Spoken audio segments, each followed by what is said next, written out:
سے محبت کرتے تھے، تمام نے مل کر اس ملک کو آزاد کیا ہے۔ تو کل بھی مدارس میں جھنڈا لہرایا جاتا تھا، آج بھی الحمدللہ مدارس میں جھنڈا لہرایا جاتا ہے۔ جو یہ کہتے ہیں کہ مدرسوں میں جھنڈا لہرانا چاہیے تو ان کو مدرسوں سے کوئی واسطہ بھی نہیں ہے، وہ مدرسوں میں آتے بھی نہیں ہیں۔ میں ان سے گزارش کروں گا کہ آپ، ہمیں سبق پڑھانے کی ضرورت نہیں ہے، ہم نے کل بھی سبق پڑھایا ہے، آج بھی ہم سبق پڑھاتے ہیں۔ ہم ہندوستان سے محبت کرتے ہیں، چاہے 15 اگست ہو یا 26 جنوری ہو، ان دونوں موقع پر ہر مدرسوں میں جھنڈا لہرایا جاتا ہے اور شہیدوں کی قربانیوں کو پیش کیا جاتا ہے۔ مدرسے کے طلباء کو بتایا جاتا ہے کہ ہمارا ہندوستان کس طرح سے آزاد ہوا ہے۔ تو جو اس طرح کی چیزیں کرتے ہیں ان کو اس چیز کا علم نہیں ہے۔ یہ نہیں کہ میدانوں میں آنے کے بعد ہی جھنڈا لہرانا چاہیے۔ ہم اپنی عمارت کے اوپر جامعہ بلال میں آپ دیکھیں کہ جامعہ بلال میں الحمدللہ ہر 15 اگست اور 26 جنوری کو ایک بڑا سا جھنڈا لہرایا جاتا ہے، خوشی منائی جاتی ہے، اور یہاں الحمدللہ اچھا پکوان ہوتا ہے کہ آج ہمارے ملک کو خوشی حاصل ہوئی، ملک آزاد ہوا ہے۔ تو یہاں پر علماء کرام کے خطابات بھی ہوتے ہیں، تو الحمدللہ۔ اور میں یہ گزارش بھی کروں گا کہ اس طرح کی چیزیں نہیں آنا چاہیے۔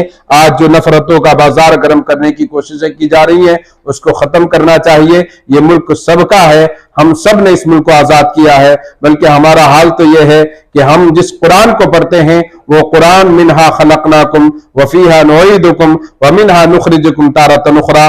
ہم جب اپنے مرے ہوئے مردوں کو جب قبر میں رکھتے ہیں تو ہم جو مٹی ڈالتے ہیں قبر میں، ہم کہتے ہیں منہا خلقناکم وفیہا نعیدکم ومنہا نخرجکم تارۃ اخری۔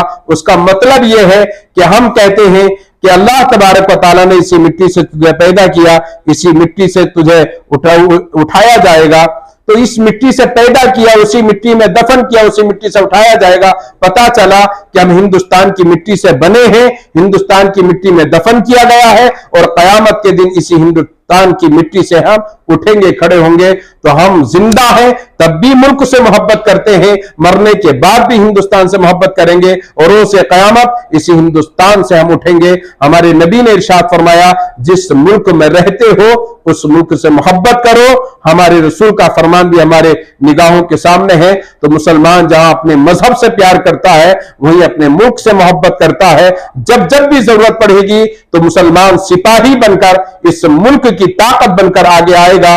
تو میں لوگوں سے کہوں گا کہ مسلمانوں کے خلاف آواز نہ اٹھائیں۔ اس ہندوستان کی مسلمان آن ہے، مسلمان شان ہے، مسلمان بان ہے۔ یہ ہندوستان میں مساجد کے منبر، یہ مندر، یہ گرجا گھر، یہ تمام ہماری ہندوستان کی پہچان ہے۔ تو اس پہچان کو ختم کرنے کی کوشش نہ کریں۔ الحمدللہ اس ملک میں سب مل کر رہتے ہیں، کچھ اپنی سیاست کو چمکانے کے لیے اس طرح کی بیان بازی دیتے ہیں۔ تو ان سے میں کہوں گا آپ اس تاریخ میں آپ مدرسے جا کر دیکھیں کہ مدرسوں میں جھنڈا لہرایا جاتا ہے یا نہیں۔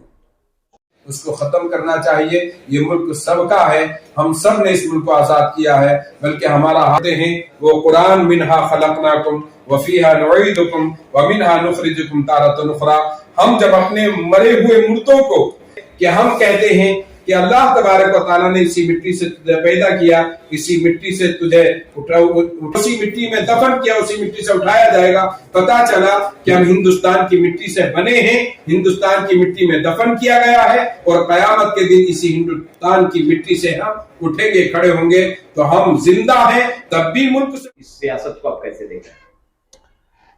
دیکھیے بہت سارے لوگ جو یہ کہتے ہیں کہ مدرسے میں جھنڈے کو لہرانا چاہیے، تو میں ان سے پوچھنا چاہتا ہوں، سوال ہے میرا، کیا وہ کبھی آ کر مدرسے میں آنے کے بعد کیا انہوں نے دیکھا ہے؟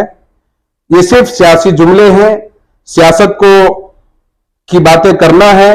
الحمدللہ آزادی کے لیے جتنا علماء نے کام کیا، یہ جو ہندوستان جو آزاد ہوا ہے یہ علماء ہی کا انقلاب تھا، یہ علماء کی ذمہ داری تھی۔ علماء آگے بڑھے، اور جب علماء آگے بڑھتے ہیں تو قوم کے جذبات کو ابھارنا یہ علماء کا کام ہوتا ہے۔ کل بھی آزادی کے موقع پر جب ہندوستان گوروں کے قبضے میں تھا اور ہم غلامی کی زندگی گزار رہے تھے، تو ہمارے بڑے بڑے علماء، علامہ فضل خیر آبادی، اس طرح کے بڑے بڑے علماء آگے بڑھے، تو ان کے جو جذبات کو انگریزوں نے دیکھا تھا، الحمدللہ ہندو مسلمان تمام دونوں نے مل کر اور اس کے بعد جتنے بھی یہاں پر مذاہب رہتے تھے، پارسی یا جو بھی مذاہب رہتے تھے، جو ملک سے محبت کرتے تھے، تمام نے مل کر اس ملک کو آزاد کیا ہے۔